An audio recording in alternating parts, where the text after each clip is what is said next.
Hey guys, it's Glenn from glenscarcollection.com, and in this video we're going to talk about a 2004 carbon black E46 M3 with 176 original miles, as you can see that on the odometer. As you know, we're huge fans of the E46 M3 on this channel, and I used to even own one. Remember, if you like what you see, hit that subscribe button. Share this video with your friends and give it a thumbs up so our channel can grow. Okay, so this car appeared on Bring a Trailer, I believe it was last week. 2004 example, two-owner car, 176,000 miles. So some social media outlets picked up this for sale and predicted like six-figure numbers because it was 176 miles.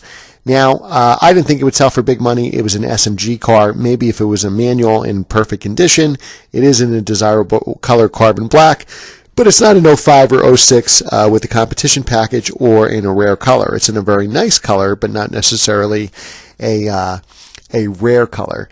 Now, if we look closely, and kudos to the seller, he sent pictures and disclosed everything, and these are his pictures that I'm putting up on the board here. But you know, the seller was very honest, but this car didn't sell for maybe as much as you thought, and I'll reveal the price at the end of the video, what it sold for. So some issues with the car. Two-owner sounds good, and this is why you always have to do your history on a car. You can't just have somebody tell you or post that they have a 100-mile car and it's worth six figures. You really have to kind of do your due diligence.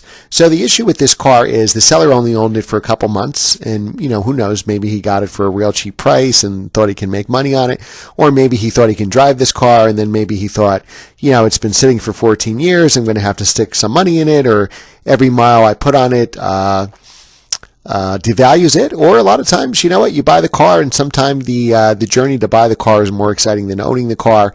Maybe he thought, hey, if I can get my money back, something else caught his eye, and that's what he wants to buy next. So there's a million reasons why somebody may sell a car after 2 months. It doesn't necessarily mean you're a car flipper.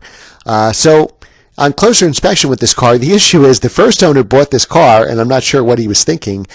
Not only did he never drive it, he left it outside for almost 14 years. Now, this car, another detriment to it, it's in Hawaii. So Hawaii is very tropical. You don't want to leave a car outside, certainly not for 14 years. And from where I live in New Jersey, where I'm not too far from New York City, Hawaii is over 5,000 miles away. So it limits your buyers because your buyer will probably be in Hawaii or, on the West Coast like California. And even then it would cost a fortune to ship this car. So all those things are going to contribute to the price. Now, rust, as you can kind of see in some of these pictures here, rust is developing. Obviously, rust spreads pretty fast, and without a thorough PPI, you probably don't know what you're dealing with. It could be some repairs that you could do. Now, again, this was an original paint car, obviously no accidents either because of the 176 miles. But remember now, if we're doing rust repair and repainting, that's going to devalue the car. We don't know how bad the rust is. The problem is when you buy a car in auction, you really don't have time to do a pre-purchase inspection. And if you don't have time to do that, I always like that if the car's in driving distance and it's in an auction, to go see it with my own eyes, test drive it, and then you can kind of get a good feeling of the car after inspecting in person, test driving it, and talking to the seller. So again, seller was a straight up guy. He just did what, anybody would do. The problem is all these detriments worked against it. So SMG heard it, but there's probably not that many, as you can see here, the SMG transmission.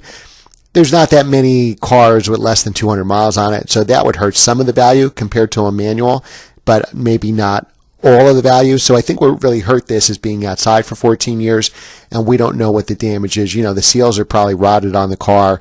The tires are probably dry rotted.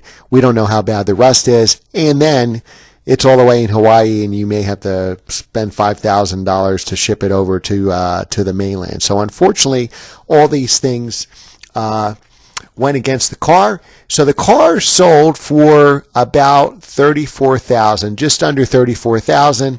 I think the exact number, if I remember correctly, was $34,250. So it did not meet the reserve. So if you want to go on there and you're interested in the car, definitely contact the seller.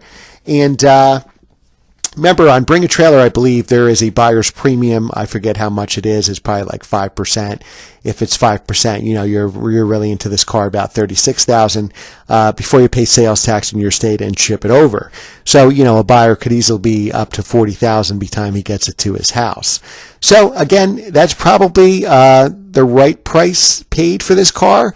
I would even say with some of those issues, it's maybe even a high price paid for that car. Thanks again for watching, guys. Remember to like, subscribe, and share, and we'll see you next time on Glenn's Car Collection. Take care.